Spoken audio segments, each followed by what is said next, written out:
Terima kasih pemirsa Anda kembali menyaksikan program Juru Bicara. Kali ini kita membahas mengenai harga beras yang mengalami peningkatan di Indonesia. Masih bersama dengan Dirjen IKP Kementerian Kominfo Republik Indonesia.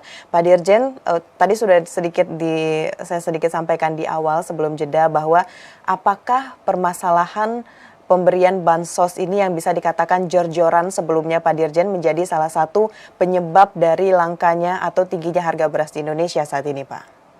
Iya, tidak ada kaitannya ya bantuan sosial berupa beras yang disalurkan tidak ada kaitannya dengan kelangkaan dan naiknya harga beras yang terjadi saat ini.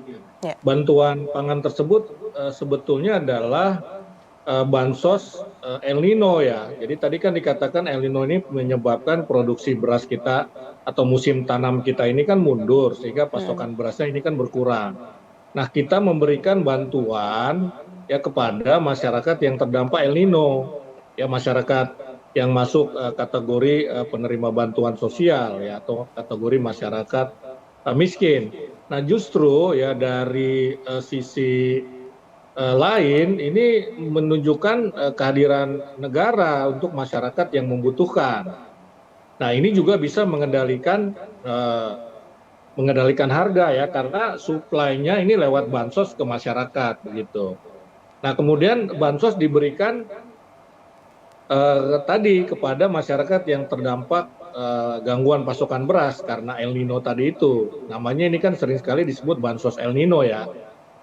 Pemerintah punya cadangan yang berbeda.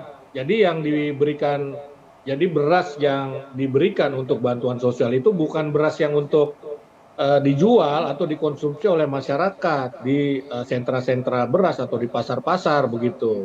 Jadi bukan menggunakan stok yang semestinya untuk masyarakat. Sudah ada cadangannya, sudah ada stok tersendiri untuk bantuan sosial.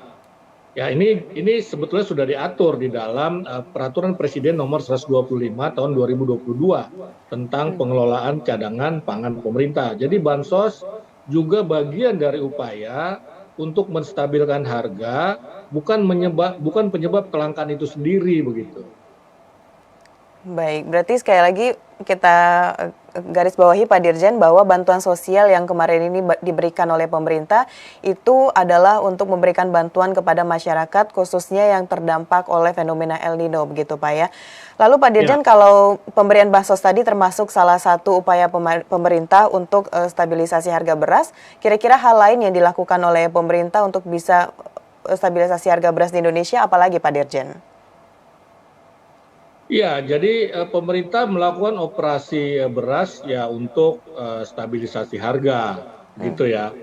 Nah, kemudian Bappenas atau Badan Pangan Nasional mendorong percepatan konversi ya dari beras, ya baik beras program stabilisasi pasokan dan harga pangan maupun komersial menjadi kemasan 5 kilogram.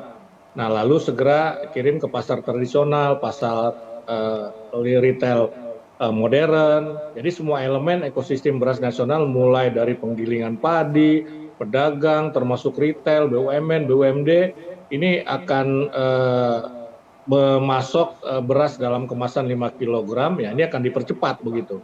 Nah, pemerintah akan menyalurkan beras ke retail modern besarnya 5.000 ton, ya merek SPHP tadi. Nah, kemudian ada 230 ton beras komersial yang telah disalurkan mulai 13 Februari 2024.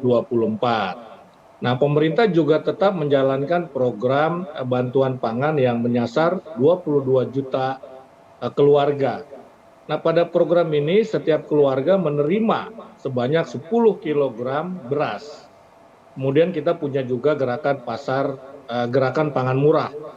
Nah, ini kita terus gencarkan sebagai intervensi yang dilakukan pemerintah untuk menjaga stabilitas pasokan dan harga. Nah, pada Januari 2024, gerakan pangan murah ini terlaksana sebanyak 429 kali yang tersebar luas di 85 kabupaten kota.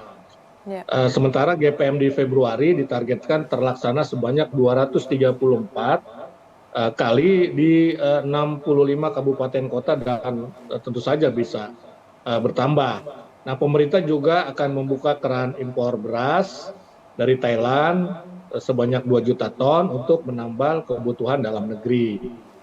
Nah, ini bisa jadi langkah antisipasi melalui Rakornas dan Ratas, tentunya dengan persetujuan Presiden dan kesepakatan ya para menteri. Tahun lalu 2,8 juta ton, tahun ini rencananya 2 juta ton, tetapi kalau misalnya produksi dalam negeri cukup, ya berarti impornya tidak jadi atau dikurangi begitu. Nah, langkah importasi dilakukan, tapi kepentingan petani tetap harus kita jaga. Langkah tersebut semata-mata adalah upaya untuk memastikan pasokan pangan yang memadai dan stabil di seluruh Ya, Indonesia. baik Jadi Pak itu Dirjen. langkah-langkah yang dilakukan oleh pemerintah.